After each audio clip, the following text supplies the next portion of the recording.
Good evening, baseball fans, and welcome to Dan's Vintage Baseball PC. Do not be fooled by that fancy name. It's just me and some friends talking about baseball cards.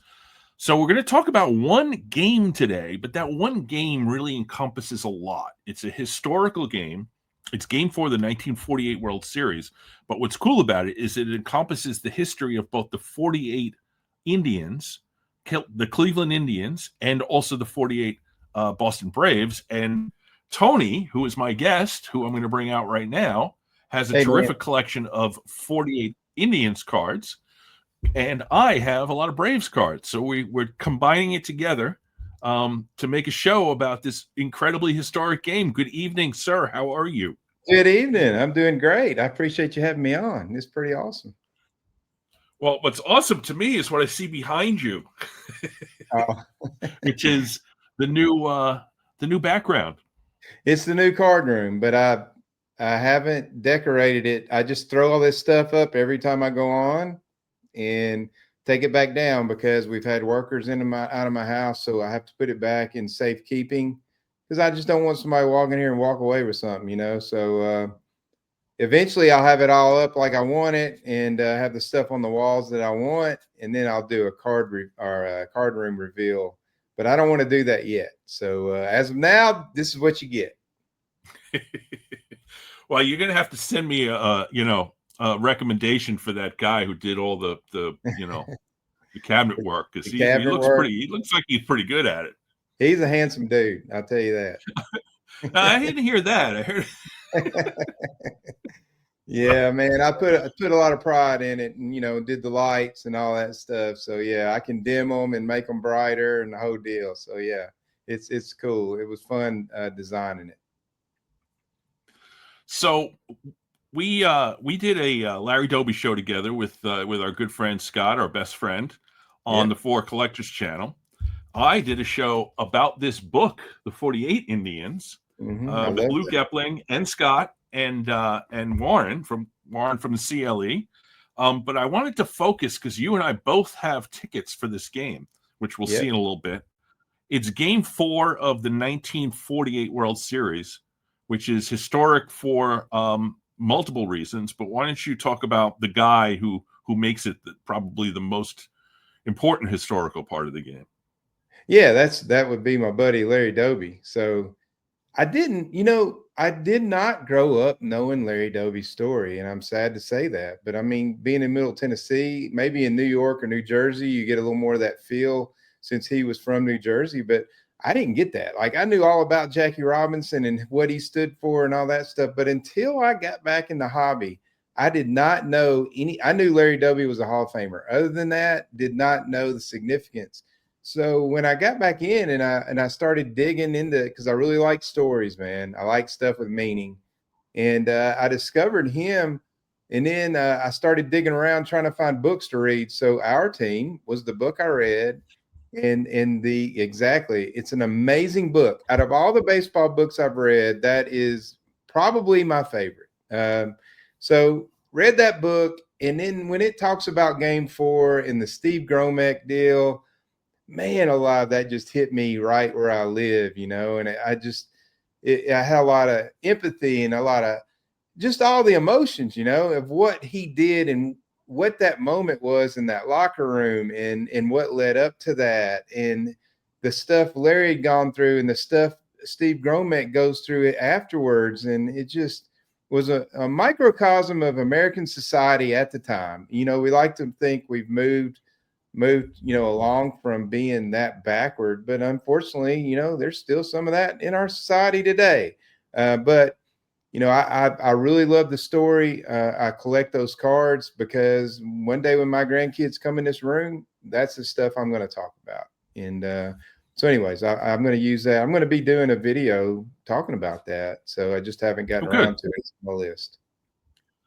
So the 48 Indians, 47 is when Doby enters into the major leagues. He doesn't really do much in 47. He doesn't really get much of a chance. But in 48, he comes to spring training.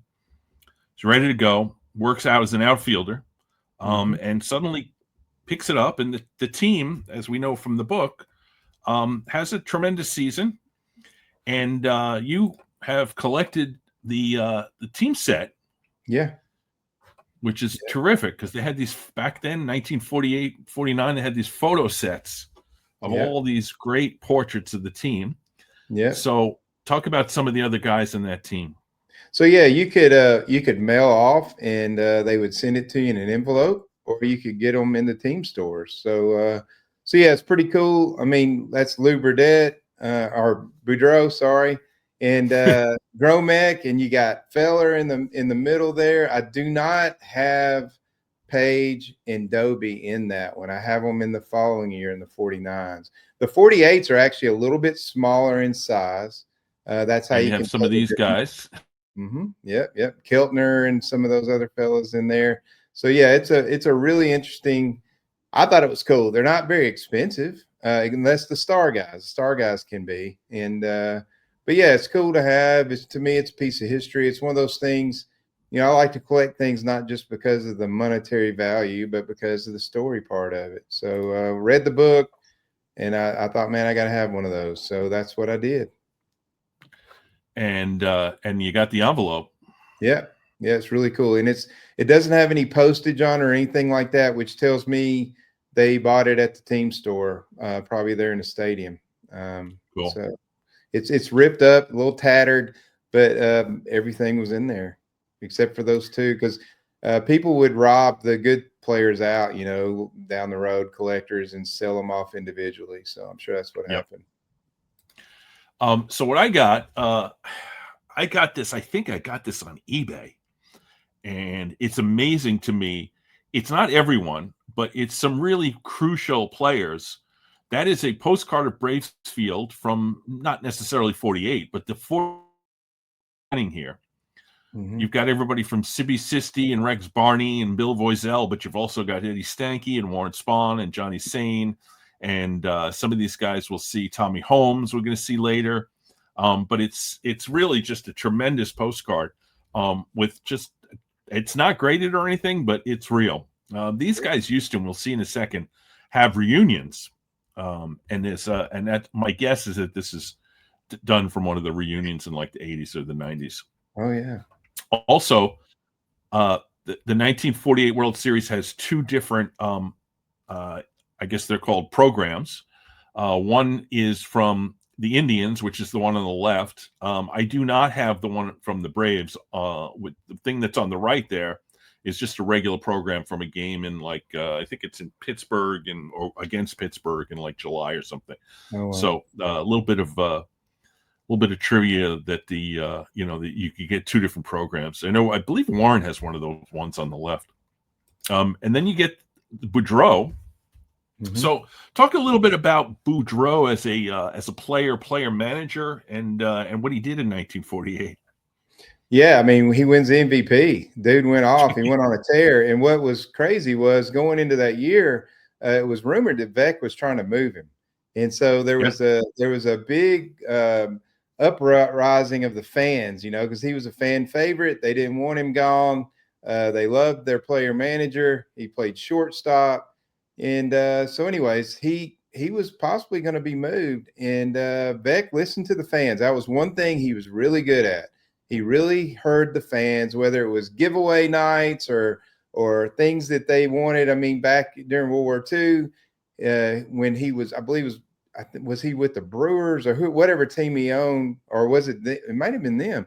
He would have day games so that the night shift workers, I mean, like morning games, so the night shift workers could leave work when they were making bombers or whatever, and then go to a baseball game, because normally, you know, they would be working or whatever. So, anyways. He listened to his fans, so he kept him, and he went on a tear. Man, wins the MVP, had a really good World Series. He had a big game in Game 4. So and again, talking about the Indians that year, they have 6 Hall of Famers on that team. 6. Yep. And they were loaded, man. They had him. They had Joe Gordon, which I ain't brought up yet, played second base, who had won an MVP with the Yankees, which probably Ted Williams should have won it that year, but because he was so ornery, they didn't give it to him. You had Page, Satchel Paige, which we ain't brought up yet.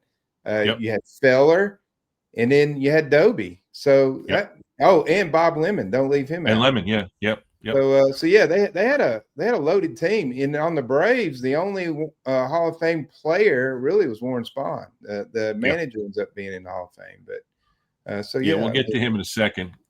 There he is on the left. That's Billy Southworth.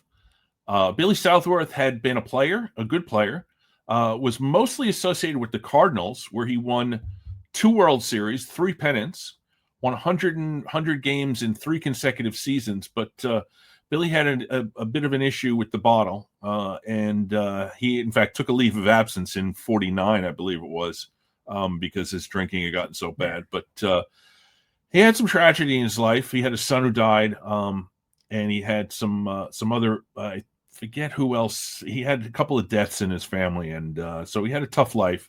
But Billy Southworth was a good manager, and when he came to the Braves, he turned a pretty mediocre team into a pennant-winning team, and he's known as a winner, and is a Hall of Famer as a winner. That is a 1947 Tip Top Bread card. The Braves cards in that set are pretty rare, and I do not have the Warren Spahn because it is prohibitively expensive. But I was able to pick up this Southworth, and we'll see Sane in a little bit. Card on the right is Lou Boudreau. It's the 1948, what they call a blue tint, hand cut. I got that at the trade night at Strongsville. awesome. As a raw copy, I sent it in, and they gave it a 1.5. So pretty happy to have that as my Boudreau card. This is the 50th anniversary reunion. I thought it was cool that it had both of the managers on it, Boudreau and Southworth, but it also has a bunch of autographs, and Warren Spahn, Johnny Sane, Bob Feller, they're all inside. Let me see if I can pull it out. Yeah, here it is. It's got it's terrific inside. Let me I'll solo myself, sir. Sorry. Just so that I could show all of these autographs on this page. Wow. Feller and Spahn and Sane and Tommy Holmes and Sibby Sisti and Alvin Dark. It's really quite an item. And it's the 50th anniversary. Like I said, the Braves really, the Boston Braves left Boston before the 1953 season. So there were people in Boston who celebrated this particular team almost as a way of celebrating the team itself that had left them. Yeah. So there's Feller. So Game 1 of the 1948 World Series takes place at Braves Field, and it features Feller, who was one of the greatest right-handers of all time, against Johnny Sane. And as you might anticipate, it was a pitcher's duel. Yes. That's the Bond Bread Feller. It's the highest graded example of that card in existence. There are 9 of them. I got that at the National in 2024 in Cleveland. And then I've got I don't see that one very much, man. That's really awesome. I love the Bond Bread one. Yeah, you never see that one. And then you've got this. Is this the 48 or the 49? That's the 48. Yeah. And then you've got these two guys. So they say Feller's rookie is his 48, which is really not true. His rookie is the card on the left. Gowdy. And then he had the scribble card, but I like the autograph on the clear one better. You can see it. So scribbles would kind of take away from it. Yeah, Bob Feller, loses Game 1-0 to Johnny Sane. And anyways, he could have won it. It really rocked his world. And in the book, it talks about him and his wife like riding on the train. He goes out the back entrance and he's kind of shell shocked. Yeah. And in 48, he had an up and down season. He was really bad at the beginning, and a lot of people were mad at him because he was doing those barnstorming tours, and it felt like he had thrown too many pitches in the off season and ruined his arm. And those tours served a big purpose with integration, because he would have the Satchel Paige All-Stars playing the Major League Baseball All-Stars, and it really showcased the black talent. And the black players, they were playing for something, man. They were playing for pride, and they wanted to beat the white guys. Feller made a couple of comments during that time that he didn't think the black players could handle it in the major leagues right now, even though they were beating him on a regular basis. And and Luke brings this up in the book, and a lot of it is, I think, it's Bob Feller's personality. I mean, he Yes, clearly was not a racist individual because he he wasn't. he he he just he lived and worked and played and did everything without any sort of motivation, racial animus. But he was also a very prideful guy who could put his Yes, foot in his mouth. he And was. so I I think a agree. lot of that was, and I think that's kind of the conclusion is it was a competitive thing. It was, and then, but the irony is, Paige ends up on that team, and so, yeah, that was really wild. If you haven't read the book, and I know you have, but if you're Yeah, watching this, you haven't. It's really interesting. It's Feller, Page, Larry Doby, and Bill Veeck. It kind of focuses, and they're all four from different corners of the world, and they all come together at this one moment in time, and it's really cool because you learn all their backgrounds. But anyways, yeah, Feller, he went on a win streak at the end, helped him well in the middle kind of, and then at the end he started dipping again. And yeah. I don't think Boudreaux had a lot of faith in him, but yet he comes out in game one, pitches his butt off, and unfortunately loses because they can't get any runs across the plate. So anyways, yeah. So here's Johnny Sane. That's the 48 Bowman, which is, talked about as his rookie card, but there's also the 47 Tip Top, another card, which I've been lucky to get. So Yeah. Johnny Sane won 20 something games in 47, but in 48, if there was a Cy Young award, he would have won the Cy Young. Not just the NLAL, he would have won the entire Cy Young. He finished second in the MVP voting. That's because Stan Musial had a 10-war season. But Sane won 24 games. He pitched 300 and something innings, like 28 complete games, just ridiculous numbers across the board. And then he comes out after throwing 300 and something innings and pitches a shutout in game one. And I don't know how many of these he signed, but you see a lot of these. Yeah. This Yeah. is Johnny Sane being mobbed by his teammates coming off the mound at the end of game one. And it's it's signed and it's got the JAS or whatever. It's a real signature because he signed so many of these they didn't need to fake any of them. So Yeah. I got Yeah. this. I paid so little for this. I'm almost embarrassed to say. I think it was like $12. Oh no. And that's like a crucial part for me of this whole like putting the 48 Braves together because this is the peak moment in his career. So one of the And things that's very interesting about the 48 World in Series is two, very different than what they yeah, do nowadays. They played in consecutive days. yes, So they didn't have any off days like travel days. They didn't have it. So when he pitches game one and then he pitches game four, he's doing it with 2 days rest. that's right. So understand that this isn't what we see today if you pitch game one and game four. He had 2 days rest. So he rolls out there game four, having iced that arm down and just coming off throwing a complete game in game one. So anyways, just wanted to point that out. Yep. So game two, I got a ticket for this. Yeah, it is. This is a stub, and it's got a little tape on it. It also takes place at Braves Field. I love the ticket stub mentions that it's Bob Lemon against Warren Spahn. Oh wow. And Cleveland wins. Warren Yeah. Spahn didn't pitch all that well. He pitches later in the series. I think he wins game 5 in relief. He does. But he didn't pitch that well. Lemon did. So the series goes back to there's Spahn and Lemon, 48 Spahn, also not necessarily a rookie, and that is a 52 Bowman Bob Lemon, which inexplicably is given a 4. It's an absolutely beautiful example. Yeah, it is beautiful. But well, before we talk about him, game 3, they go back to Cleveland, and Gene Bearden pitches a shutout and wins 1-0. I don't have any Gene Bearden cards. He had one great season. Yeah, he was a knuckleballer, and he just had a great season, and he was just kind of a journeyman, and it all came together for him. And he pitched, honestly, in the World Series, like at the end, a lot of the players like gave him credit for them winning the World Series. I mean, that's what a big role he had. So, well, the Cleveland had finished tied with the Red Sox, and they played a playoff game in Fenway Park. They had to travel to Boston to play, and Bearden pitched that game. Not Feller, but Bearden. and Bearden won that game. He didn't shut anybody out. I think it was like an 8-3 final or something, but he got carried off the field at the end of the game. He pitched a complete game. But so yeah, and he wins 2 games in the series, 2 and 6.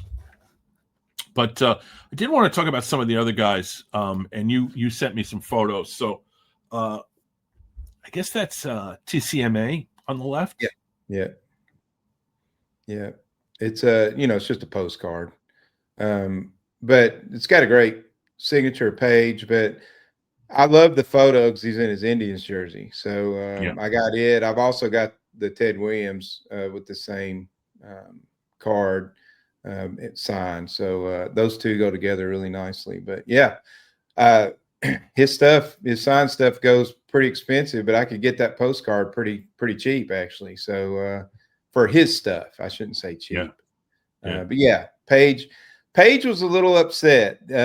He wanted to get a little bit bigger role. He finally made it to the major leagues towards the middle of the year, and then he ends up in the World Series, which he had been on World Series championship teams in the Negro Leagues, and he had always been the headliner. But by now, what was he, 42 years old at this point?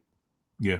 And so he pitched okay. He went a couple of games early and then got shelled a couple of times. And then Boudreaux kind of used him out of the bullpen. And he really wanted a chance, and he didn't get one. And in one of their losses, he comes in out of the bullpen. I think the fans were kind of chanting for him. And he comes in and at least gets to pitch in the World Series. So. Well, he becomes historically in Game 5 the first African-American pitcher to pitch in the World Series, but it's in a mop-up role in relief, so it's not. He had pitched multiple games during the pennant race and won quite a number of them. What is he, like 7-2 on the season or something? Yeah. He kind of faded for a minute, and then I don't know why Boudreaux quit using him, but he did. So he obviously made the right calls. They won. I guess that's what it's all about. So right. And so you've got the signed 49. Is that on the left? That is not signed. That photo pack. That's a photo pack, and it's not signed. It's a facsimile. Okay. Yeah. So, but I thought it was cool. Picked it up in an auction, and then the one on the right, the 53 with the trading card on the flip. That one is signed, obviously. But that's a real 53. That's not a trading card. Have you thought about sending that back in to get the card? Yeah. I've got that one in my Cracker Jack Joe Wood has the same thing. It drives me insane. But the idea of sending that to PSA and waiting 6 months for it to come back just doesn't really thrill me. So I'll just keep it the way it is for now. Maybe one day I'll send it in. Well, we all know it's a legitimate card. So yeah. Well, they wouldn't make one. So there are some other players you want to talk about. Joe Gordon, who doesn't really do much. He has a good series. He has a fantastic season, 48. But I think he led the most known as a Yankee and a Hall of Famer, but he's really quite a good story for him with Doby. Yeah, it is. I mean, you hear his name brought up every now and then as a guy that's in the Hall of Fame, and they don't know how he made it, right? So he had a good career. Was it great? I don't know, but he's one of the lower tier burrito Hall of Famers, I guess Mike Petty would say. But yeah, the reason I bought his cards, honestly, is because of the story with Doby in 47. So when Doby shows up at the stadium unannounced, because of Vec and what we know about him, and he would do anything to bring a crowd in to make $1. He came in unannounced. The players didn't have time to even know he was showing up. And then they hear this guy showing up, and, oh, by the way, he's a black guy. And so a lot of them, some of them are probably racist, but some of them were just pissed because here's this dude that wasn't there the whole season who didn't go through spring training and just shows up. Now he gets a shot at taking their job. The first baseman almost quit. Doby shows up. Boudreaux don't know who he is. He doesn't even have a scouting report on him. Has to ask him what position he plays and where's he batting the lineup. I mean, imagine that on a major league team. So he gets dressed. Boudreaux tells him to go around the clubhouse. Everybody's supposed to say hello and tell him who they are, and he does. Some guys refuse to shake his hands. A couple turn their back on him. So it's a very uncomfortable situation. He walks out on the field, a place where he's always felt at ease. And one of the things you do when you're a baseball player, growing up or playing ball, you have a throwing partner, and you throw and you talk about what happened that day, and you make fun of each other's girlfriends, or make mom jokes or whatever, and you have a good time and talk back and forth. Well, he walks out there and he doesn't have anybody to throw with, and he said it seemed like an eternity until this fella Joe Gordon said, "Hey, buddy, you gonna stand there? Or you gonna get loose and come on, let's throw." And so it's a small gesture in a way, but it's a huge gesture to Larry Doby, and they throw, and they become very close. They ride together on the train. They ride together on the bus, and Gordon becomes a really good guy in Doby's life, and Doby never forgot that. So I have a lot of goodwill towards him. And that is, of course, the 49 Bowman and 49 Leaf cards. I have the 50 Bowman. And then there's Tommy Holmes.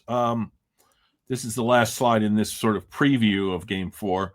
Tommy Holmes was the 1945 batting champion, should have won the MVP. In 48, he is still pretty good. He bats like 310 or something, and is the leadoff hitter. And he's the one who scores the 1 run in Game 1. He was my father's favorite player, and I love this 1949 Bowman with the red.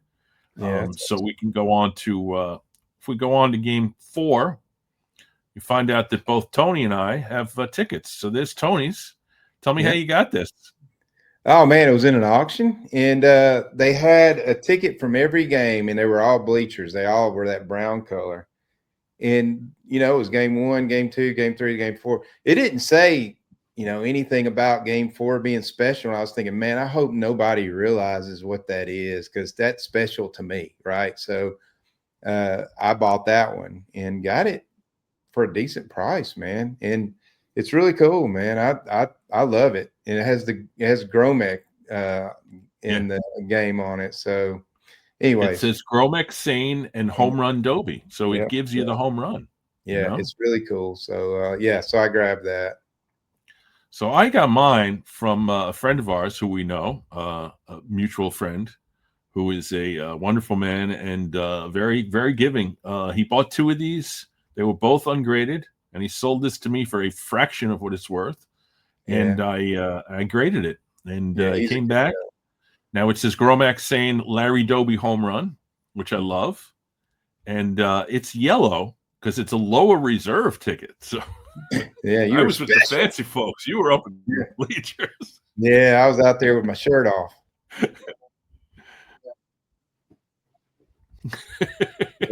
Maybe not with my shirt off. It was a day game because there weren't any night games in 1948. In October. Yeah, probably a little cold. So the game. These are 2 cards that I got. I'm not embarrassed to say this. I'm actually proud to say this. I bought this Gromek card just simply because of this show. I didn't have the card. I should have owned it already. But it's the 49 Bowman. And then the Larry Doby 49 Bowman, which is a card that gets the front row of the display. I love this one. Just love the color. Registration is really strong on this. It has a really, really minor sort of wrinkle near his elbow, but other than that, I really like this copy, so I'm happy to have that. Yeah. And you've got Doby, but he signed them all. Yeah, I kind of like that signed stuff. So I've got the 51 Doby there signed. I've got the 52. I think that's in another slide, and then the 49, of course, I love because technically that's his rookie card. Now that we know the Leaf is 49. And then the most recent one is that postcard, and man, it's awesome. It's double signed. It's signed on the back too. So I love having that one. Yeah, it's that same photo, which we will see shortly again, twice. Yeah, so there's the 50, and then the one on the right is the Type 1. It's the only signed Type 1 in existence that we know of. So got that at the National. Actually, Matthew, 1956 guy, Yep. top guy. He's the one that he texted me and said, "Hey, dude, you got to get over to this booth. There's something here you got to see." And I went over there, and sure enough, I needed to see it, and then I needed to buy it. So says down there, "Best wishes, Larry Doby," down in the bottom left corner on it. So it's really cool. That is terrific. So there's not the end. No, so that's the picture pack photo that's signed. That was a gift from my buddy Mookie Chilson. He Yep. gave it to me, and when we got to Cleveland, and then that one is actually that is my most recent. And man, what's the name Yes. of that? It's the little slides. Not him actually sliding. I wrote that down because I always forget. Anyways, it's the I'll remember it in a minute, but it has it on there. But it's the dang it, I cannot believe. Here it is. It's the Viz Ed. And the card, let me show you the card real quick, what it looks like. So this is actually what it's like the little things you had when you were a kid. It's a negative, right? Right. And you can Right. put it in one of those little things and flip it, and you put light behind it and you'd see the image. So what you're looking at, that one is called a premium. It's the paper version, and it's pretty big, man. It's like this Right. big. Yep. And the guy I got it from was on Net 54, and he said that's the only one he's ever seen or heard of. There's two fellers out there, and they're both signed. Feller signed both of those. He said the theory behind it is that the Indians had a thing in 49, or maybe an off season before the season in 49, and that was Viz Ed was sponsoring it, and they were handing out these premiums at the door, and people would get them signed at the event. But obviously, not many of them made it. That's the only one we know in existence, and it's signed. So, pretty cool item.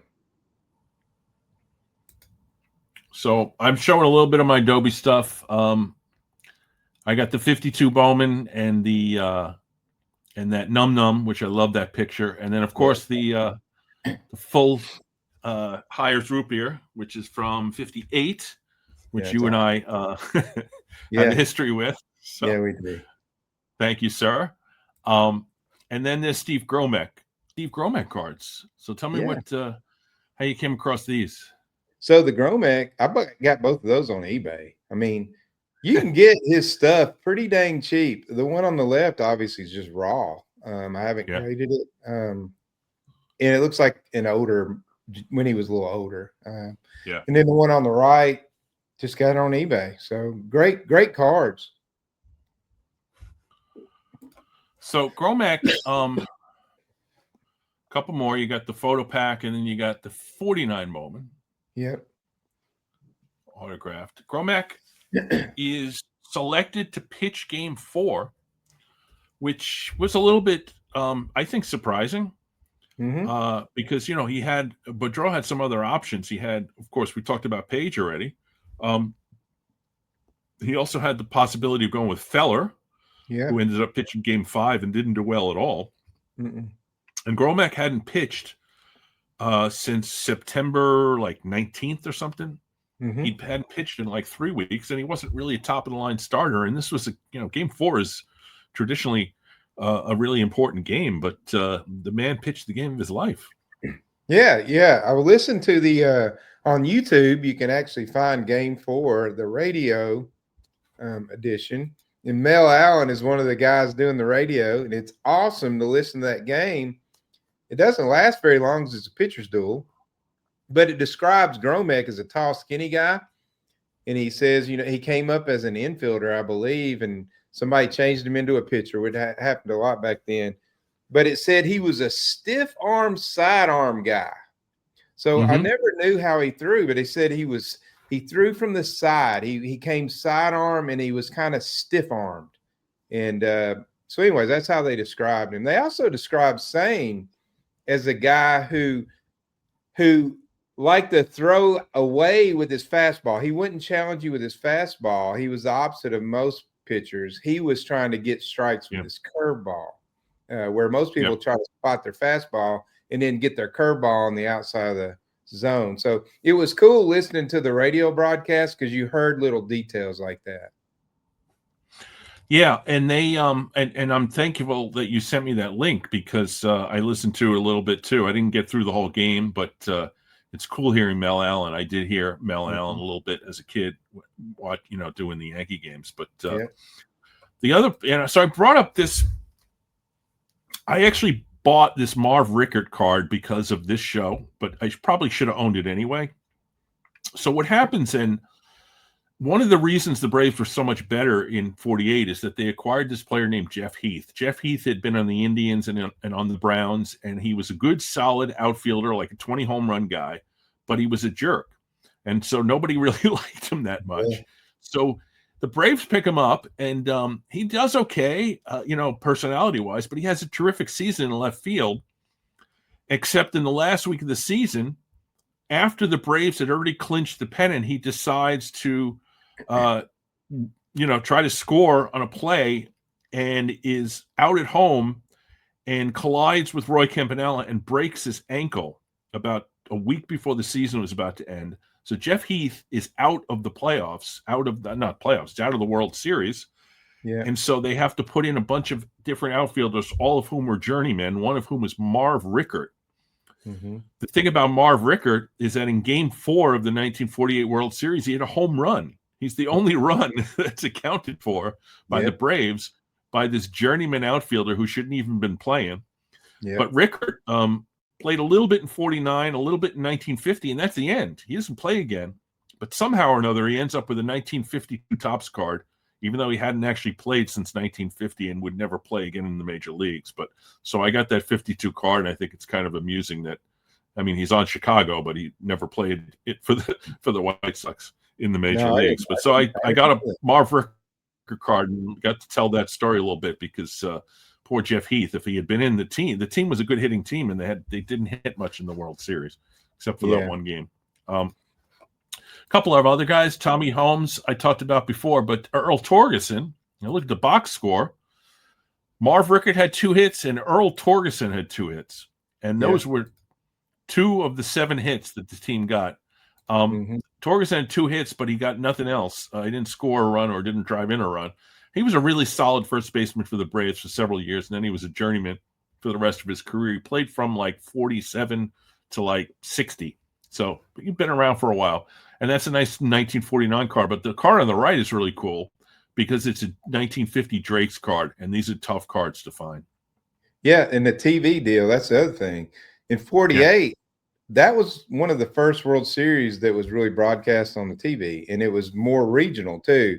So like when Cleveland, when they were playing in Cleveland, a lot of the Midwestern states, that was the first time they had ever seen a World Series. So so it was breakthrough time on the TV sets.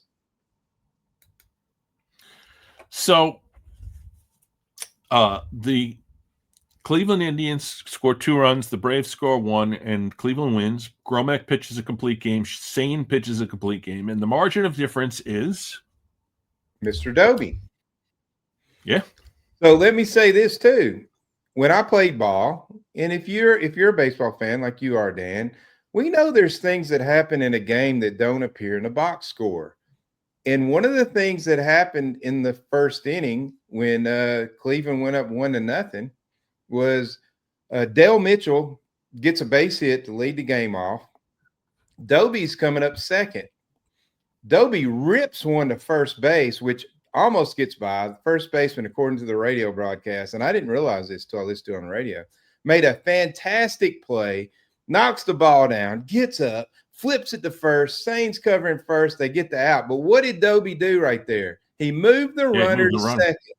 So what happens next? Boudreaux hits a shot. He's right-handed. Hits a shot down the first baseline into the corner, scores the runner from second, and then tries to stretch it into a triple and gets thrown out at third. Crowd's booing. They're giving the umpire a hard time. So anyways, Doby not only hit the home run to to supply the second run that ultimately won the game. But he also had a big to do in the first run. Yeah. The first baseman is Torgerson, who we just saw. Mm-hmm. So a little bit about this. This we don't own this photo. I pulled this off the internet, but we'll see something right after this, which is also really cool, which you do own.